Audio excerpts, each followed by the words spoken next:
যেভাবে যাই হোক না কেন বাংলাদেশের জনগণ, সবাই বাংলাদেশের জনগণ, কারো উপর যেন নির্যাতন নিপীড়িত না হয় যেন কেউ। এখন দুইটি গুরুত্বপূর্ণ বিষয় নিয়ে আপনাদের সামনে কথা বলতে চাই।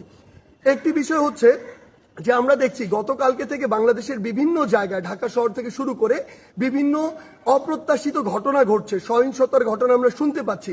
আমরা আপনাদেরকে স্পষ্ট করে বলতে চাই, এই যে বাংলাদেশের ছাত্র সমাজ একটি এত বড় আন্দোলন করেছে, একটি ফ্যাসিস্ট একটি সরকারের যে একটি পতন ঘটিয়েছে, সেটি আমরা এই কারণে করিনি যে একজন নির্যাতক চলে যাবে আরেকজন নির্যাতক এসে সেই জায়গাটি নিবে।